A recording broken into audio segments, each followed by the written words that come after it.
Robert, thank you to be with us again next June for this workshop. You will be facilitating the 10th and 11th in Geneva, near Geneva.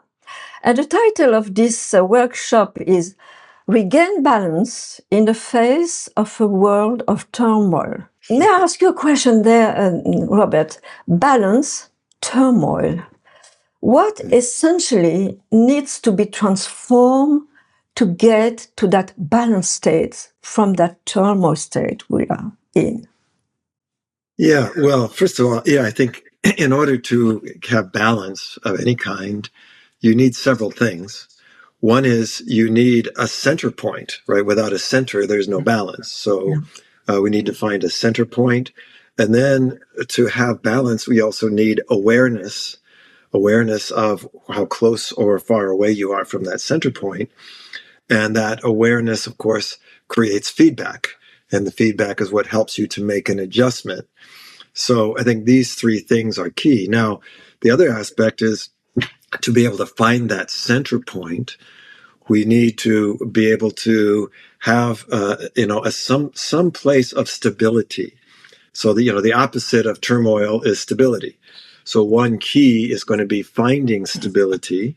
Where is there stability? And here is where this whole issue of different levels becomes important. And so what becomes really important and really interesting is being able to know where is the turmoil happening, and where is it being created, and then where can we find that stability, and then begin to create this balance through, again, this idea of finding some place of a center, having the awareness and feedback to be able to manage that turmoil and navigate it effectively. One of the themes of your workshop is related to resilience and the skills we need to develop to get there. Could you give us one or two examples about it? Because resilience is a word everybody's using, but what is really the essence there? What is your comment about that? Sure. So I think resilience, once again, the essence of resilience is the ability to bounce back from some kind of challenge, to be able to stay. I mean, obviously, resilience and balance are very complementary. They're very essential. And for me, some of the skills that are necessary are probably one of the most key skills is what we would call state management. Managing my internal state.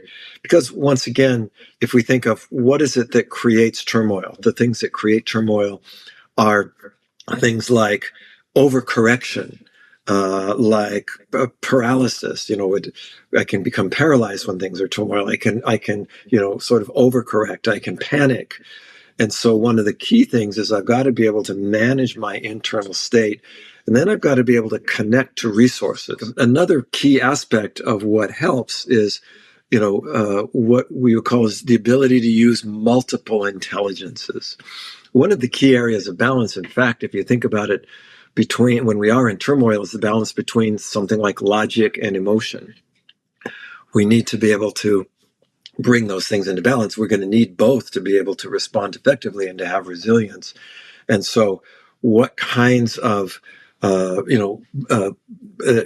let's say, intelligences allow us to be able to do that. And I think one key is that we cannot achieve resilience simply through one intelligence. We actually need multiple ones. And what I mean by that is, our ability to have emotional intelligence, to have, like metaphorical intelligence, other kinds of intelligence rather than just rational intelligence. How do you intend to convey these themes to your audience, to the students, or the public who will be there? How do you intend to do it in few words? Well, the easiest way, of course, to really communicate a theme is through some kind of interaction. And my typical style, of course, is we're going to do some presentation, we do demos, and then we do interactive exercises where people can bring their challenges that they're dealing with. Where are the participants experiencing places of turmoil? Where do they need to create more balance?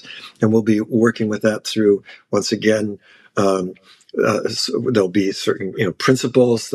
There's step-by-step processes that we'll be going through. I'll be demonstrating those, and then people will be having a chance to practice them. So I guess the simple answer to that is we want to convey that through some kind of